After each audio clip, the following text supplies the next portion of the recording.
આજે આપણે લીમડાનો અને એલોવેરાનો સાબુ બનાવીશું. એ માટે આપણને જોશે એલોવેરા.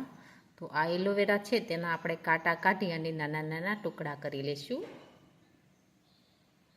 આ છે લીમડો, આપણે તેના પાન લઈ લઈશું. તેમાંથી આ છે બીજ, તેના મેં નાના નાના ટુકડા કરીને તૈયાર રાખ્યા છે. હવે આપણે આ રીતે એલોવેરાના કટકા કરી અને લીમડાને આ રીતે આપણે તૈયાર કરી લીધો છે. હવે આપણે મિક્સર જારમાં બંનેને પીસી લઈશું. હવે આપણે લીમડો અને એલોવેરા પીસીને તૈયાર કરી લીધું છે. હવે આપણે કપડાની મદદથી આપણે તેને ગળી લઈશું. આ રીતે ગાળી લેવાનું છે.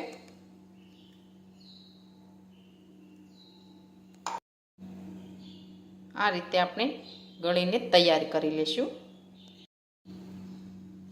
હવે આપણે લીમડાને અને એલોવેરાને એકદમ સરસ ગાળીને તૈયાર કરી લીધું છે. હવે આપણે બેજ ઓગાળવા માટે આપણે પાણી છે તે ગરમ કરવા મૂકીશું. હવે આપણે પાણી છે તે ગરમ થવા દઈશું. હવે આપણું પાણી છે તે ગરમ થઈ ગયું છે. હવે આપણે જેમાં બેજ રાખ્યું છે તે તપેલી આની અંદર મૂકી દઈશું. હવે આપણે બેજ છે તેને ફેરવતા જવાનું છે. આ રીતે જ્યાં સુધી એકદમ સરસ ઓગળી ન જાય ત્યાં સુધી આ રીતે આપણે ફેરવતા રહેવાનું.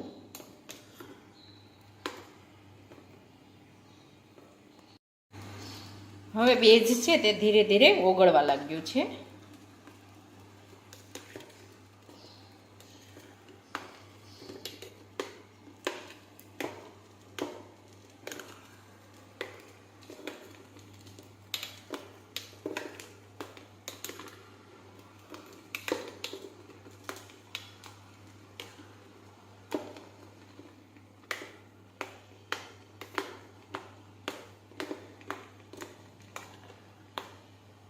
આ રીતે આપણે સાવ ઓગળવા દેવાનું છે. હવે આપણો બેઝ છે તે એકદમ સરસ ઓગળી ગયો છે. હવે આપણે તેમાં એલોવેરા અને લીમડાનો રસ નાખી દઈશું.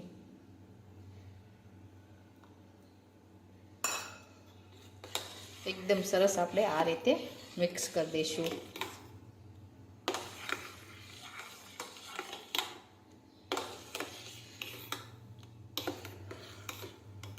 હવે આપણે ગેસ છે તે બંધ કરી દઈશું અને હવે આપણે આને મોડમાં લઈ લઈશું. હવે આ રીતે આપણે મોડમાં નાખી દઈશું.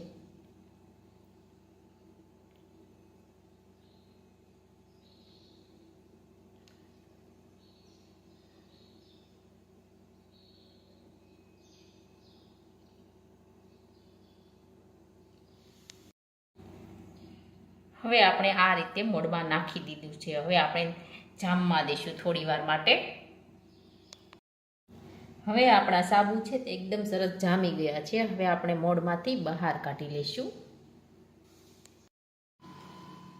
હવે આપણે આ રીતે મોડમાંથી આપણે તેને કાઢી લઈશું.